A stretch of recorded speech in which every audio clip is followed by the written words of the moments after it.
तो यहाँ पे ऐसा लाइन हो सकता है, यानी टू डायमेंशन की बात कर रहे हैं हम।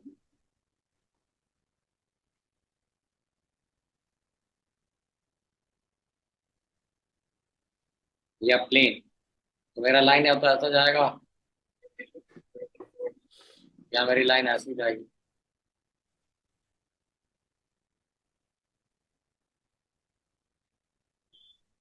तो या तो इंटरसेक्ट करेगी या तो पैरेलल। और इवन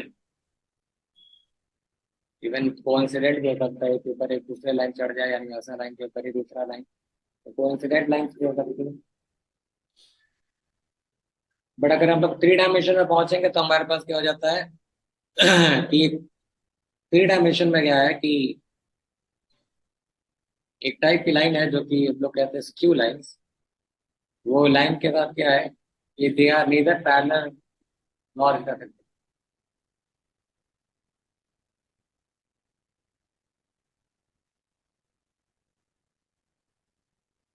ऐसे लाइन को हम लोग स्क्यू लाइन कहते हैं। यानी सोचो कि एक लाइन है जो कि आपके सीलिंग पे, मतलब सीलिंग ऑफ द रूम, एक लाइन है, वो ऐसे डायरेक्शन में जा रहा है। मतलब हम लोग लेट्स ड्रॉ द लाइन, दोनों के बीच में एंगल है।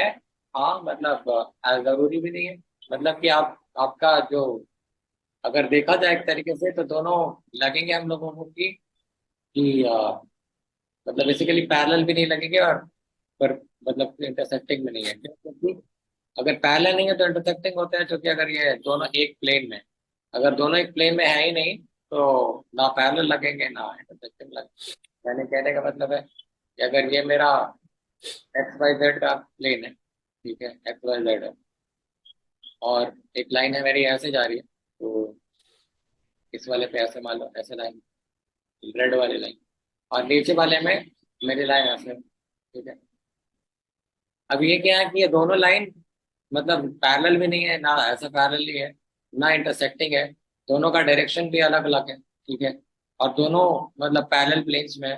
तो पैरेलल प्लेन्स में अगर है, मतलब वन ऑफ द एग्जांपल्स है कि अगर दोनों पैरेलल प्लेन्स में है तो इसका मतलब है कि दोनों के बीच में आपका कोई भी किसी कभी भी इंटरसेक्ट करेंगे नहीं। ये हमेशा इधर चलता रहेगा इस प्लेन में, ये इस प्लेन में चलता रहेगा, तो दोनों कभी इंटरसेक्ट करेंगे नहीं। बात आ रही है समझ में?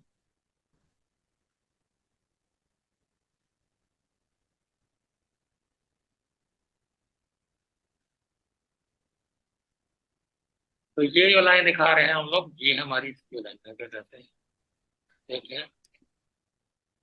तो ये मेरा X and Y and Z axis है, ठीक है। तो स्क्यू लाइन से मेरी ये, यानी क्या कौन कौन सी लाइन मेरी स्क्यू है ये जो ग्रीन और ये पिंक आपको लाइन दिख रही है अपनी स्क्यू लाइन, ठीक है। यानी ये दोनों लाइन के बीच में आप अगर ऐसे देखें तो हमको एंगल भी दिखेगा, ठीक है। ऐसे देखें तो दोनों एक दूसरे से टिल्टेड भी है, लेकिन क्या है कि दोनों लाइन कभी मिलने नहीं वाली है, ठीक है। तो ऐसा है ये दोनों लाइन के साथ कि ना तो ये पैरेलल है लाइन, ना ये इंटरसेक्टिंग है, because they are in two different line, ठीक है। तो एक मिनट फिर एक और तो इस डायरेक्शन में देखने लग रहा है ना कि ये दोनों लाइन इंटरसेक्ट कर रही है, बट एक्चुअली इन लाइन के साथ क्या है कि ये दोनों लाइन इंटरसेक्टिंग लाइन है। ये लाइन ऐसी है, ठीक है। ये लाइन ऐसे लाइन पर हम लोग कहते हैं स्क्यू लाइंस। बेसिकली क्या है, ये दोनों लाइन ऐसे चल रहे हैं, ठीक है। इस डायरेक्शन से देखेंगे तो हमें लगेगा कि ये दोनों इंटरसेक्टिंग लाइन है, बट एक्चुअली ये दोनों लाइन कभी भी इंटरसेक्ट नहीं करेंगे। समझ में आ रहा है अभी क्या है स्क्यू लाइंस? तो एक दूसरे तरीके से समझने का तरीका है कि मान लो कि जैसे आप मान लो आपके पास एक्स वाई जेड एक्सिस है, ठीक है। ये आपका एक्स, ये आपका वाई है जेड, ये एक्स ये वाई और जेड। आप समझ लो कि आप जेड एक्सिस पे चले गए 2 यूनिट ऊपर, ठीक है, एक्स वाई था, जेड एक्सिस पे 2 यूनिट ऊपर चले गए और आपने वाई एक्सिस एक पैरेलल लाइन खींच दिया ऐसे। और इस वाले में क्या है, आप एक्स वाई प्लेन में ही हो और आपने 2 यूनिट वाले लाइन कैसे पैरेलल खींच दिया प्लेन ऐसे। अब क्या है कि ये दोनों लाइन एक दूसरे के पैरेलल तो है नहीं, एक लाइन ऐसे जा रही है, एक लाइन ऐसे जा रही है, और दोनों लाइन के बीच में अभी भी मतलब डिस्टेंस है, ठीक है। तो ये दोनों लाइन के बीच में डिस्टेंस है, तो ये दोनों लाइन कभी इंटरसेक्ट भी नहीं करेगी हमेशा। दोनों के बीच 2 यूनिट का डिस्टेंस चलता रहेगा, ठीक है। पैरेलल भी नहीं है, लेकिन फिर भी दोनों का भी इंटरसेक्ट नहीं करेंगे। तो ये और ये लाइन हम लोग क्या करेंगे, इसको क्यू लाइन कहेंगे, ठीक है। तो अगर हम लोग को दोनों के बीच का डिस्टेंस फाइंड आउट करना है तो हम लोग क्या करेंगे, हम लोग सिंपल केस की बात कर रहे हैं। अगर हम दोनों के बीच का डिस्टेंस फाइंड आउट करना है तो हमको ऐसा लाइन चाहिए, बेसिकली दोनों के बीच का परपेंडिकुलर डिस्टेंस चाहिए, ठीक है। तो अगर परपेंडिकुलर डिस्टेंस चाहिए तो हमको ऐसा चाहिए जो कि दोनों के ऊपर परपेंडिकुलर हो, ठीक है। यानी अगर हम लोग एक्स वाई अगर ऐसा कुछ लाइन ले ले, मतलब जेड एक्सिस के अलॉन्ग लाइन ले ले, जो कि ऐसा दोनों के ऊपर परपेंडिकुलर हो, तो ये जो डिस्टेंस होगा वही डिस्टेंस मेरा डिस्टेंस कहलाएगा, ठीक है। तो अब आपका अगर मान लो कि ऐसा है इंक्लाइंड रहेगा ना, तो क्या होगा कि ये जाके कभी ना कभी मिल जाएगा, ठीक है। तो ये उस वाले केस में आपका शॉर्टेस्ट डिस्टेंस दो इंटरसेक्टिंग लाइन के बीच में जो शॉर्टेस्ट डिस्टेंस है वो 0 है, यानी इनके बीच में बहुत सारे वेरिएबल डिस्टेंसेस है। इस वाले लाइन में क्या है, क्यू लाइन के ऊपर में, कि हम लोग इन दोनों के बीच का जो शॉर्टेस्ट डिस्टेंस है वो फाइंड आउट करने की कोशिश कर रहे हैं। तो ये वाला यहाँ पे ये लोग करेंगे, जिसको हम लोग पहले यहाँ पे दिखा देते हैं, फिर हम लोग एनीवेज डिराइव करें। तो ये जो आपका विजुअलाइजेशन है, यहाँ पे ये लोग क्या कर रहे हैं, इसको डिराइव कर रहे हैं, यानी इन दोनों लाइन के बीच में ये जो 2 लाइन जा रही है, इन दोनों के बीच में ये लोग डिस्टेंस निकालने की कोशिश कर रहे हैं। तो सबसे पहला काम जो ये करेंगे, वो करेंगे कि ये दोनों लाइन किसी, मतलब अगर ये लाइन का इक्वेशन है तो किसी पॉइंट से गुजर रहा है, तो दोनों का पॉइंट निकाला कि जिस पॉइंट से गुजर रही है दोनों लाइन, ठीक है। फिर इन दोनों को क्या किया हम लोगों ने कि इसका डायरेक्शन वेक्टर निकाला कि ये किस डायरेक्शन में, यानी कोई भी लाइन है तो वो लाइन है वैसा। अगर कोई लाइन की बात करें हम, तो वो ऐसा है r = a + λ।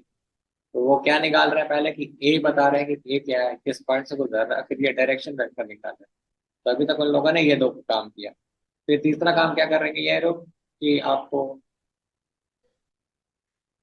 ये वेक्टर निकाल रहे हैं दोनों ए बी, यानी ए और बी पॉइंट चूंकि मेरे पास है तो इन दोनों को ज्वाइन करके मैं एक वेक्टर निकाला, ठीक है।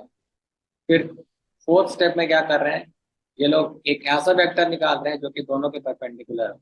यानी मतलब जो हम लोग केस ले रहे थे कि अगर मान लो कि आपने एक लाइन लिया जो कि आपके वाई एक्सिस के पैरेलल लाइन चल रही है, तो आप एक ऐसा, अगर दोनों के बीच का डिस्टेंस निकालना चाहते हो तो आप जेड एक्सिस जो कि दोनों के परपेंडिकुलर है, यानी अगर 2 लाइन है तो कोई भी वेक्टर है, ठीक है, कोई ऐसा चीज जो निकालना चाहते हो जो दोनों के ऊपर परपेंडिकुलर है, तो आप क्या करोगे कि बी, आप क्या करोगे कि ये जो लाइन है B1 दे रहा है और जो दूसरा लाइन है आपका a + λ B2 दे रहा है, तो आप दोनों के ऊपर का परपेंडिकुलर निकालोगे कि B1 × B2 जो होगा वो क्या देगा, आपको एक ऐसा वेक्टर देगा जो दोनों के ऊपर परपेंडिकुलर है। तो हम लोगों ने परपेंडिकुलर क्यों निकाला है वो अभी हम लोग को समझ में आएगा कि परपेंडिकुलर निकालने का सेंस क्या होता है, ठीक है। क्योंकि उसके हम लोग ये चाहिए तो हमको यही डिस्टेंस दोनों के बीच का परपेंडिकुलर डिस्टेंस, बिकॉज बाकी सारे डिस्टेंस से हमें मतलब नहीं, हमें शॉर्टेस्ट डिस्टेंस से मतलब है। यानी ऐसा पॉइंट चाहिए जो कि दोनों के ऊपर परपेंडिकुलर हो और यही वाला डिस्टेंस चाहिए। तो अगर हमारे पास इस ट्राइंगल में अगर ये डिस्टेंस हमको मिला हुआ है, अगर ये हम लोग ध्यान से देखें तो ये सब चीजें डिराइव करेंगे। अगर हम ध्यान से देखें कि अगर मेरे पास ये वेक्टर का लेंथ है मेरे पास, और ये हमको समाव पता चल चुका है कि ये क्या है, मतलब इसका डायरेक्शन पता चल चुका है। अगर हम लोग किसी भी तरीके से ये एंगल निकाल लें, ठीक है, थीटा, ठीक है, और चूंकि ये 90 डिग्री है तो एक नाइन, ये कैसा ट्राइंगल बन जाएगा, ये 90 डिग्री वाला ट्राइंगल बन जाएगा, ये 90 डिग्री है। ये आपको लेंथ किसी भी तरीके से पता है, A2 - A1 का लेंथ है ये।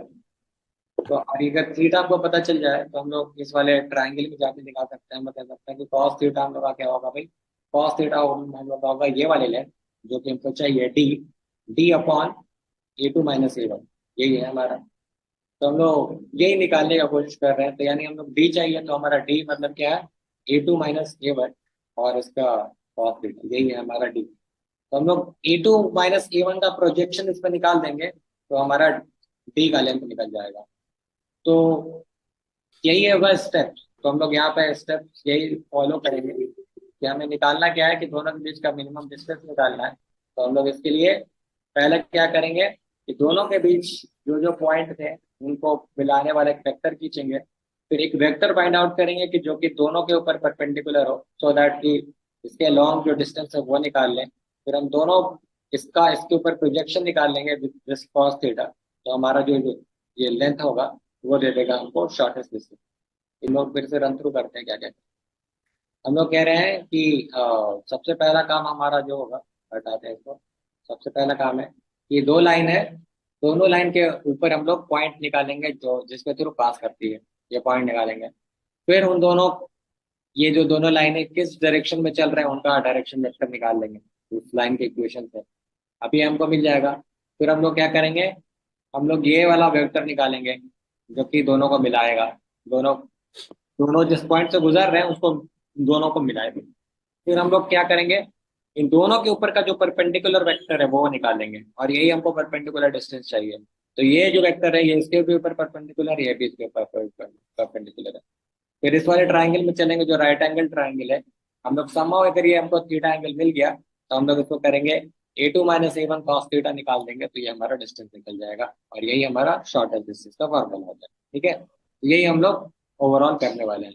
ऑलराइट, ये यहाँ पे दिखा रहे हैं लोग कि आपका एक लाइन है जो कि इस प्लेन में है, यानी समझ लीजिए आपके पास ED एक्सिस प्लेन पे चल रहा है, और दूसरी लाइन है आपको BD, यानी ये जो बता रहा है आपको, कह रहा है कि सोचिए कि एक लाइन है जो आपका सीलिंग पे है, मतलब सीलिंग पे एक लाइन है किसी भी डायरेक्शन में लगता है, और एक लाइन जो आपका चल रहा है वो आपका सोचिए कि एक वॉल पे चल रहा है। ऑफ कोर्स ऐसे वॉल पे, वॉल को डायगनली किसी वॉल पे, तो ये दोनों लाइन होंगी वो आपको इंटरसेक्ट नहीं करेंगी अगर आपने उसका जो दोनों का डायरेक्शन ऐसा रखा कि मतलब दोनों का यानी अगर एक हम लोगों ने ऐसा लिया कि सीलिंग का डायगोनल ऐसा लिया कि उसने लिया है EG, ठीक है, EG उसने डायरेक्शन लिया सीलिंग का, और इसने जो वॉल का डायरेक्शन ये इस वाले वॉल पे लिया वो BD, तो यानी ये दोनों लाइन कभी भी इंटरसेक्ट नहीं करेंगी, ना पैरेलल है, इसलिए ये दोनों लाइन स्क्यू लाइन कही जाएंगी।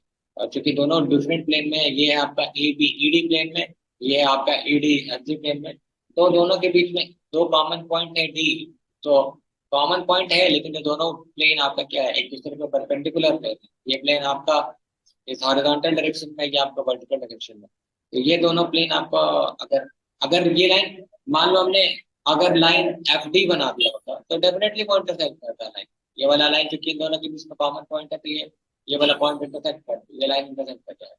लेकिन अगर हम लोगों ने इसके अलॉन्ग खींचा है तो ये लाइन इंटरसेक्ट नहीं करेगी, तो ये आपको स्क्यू लाइन कही जाएगी।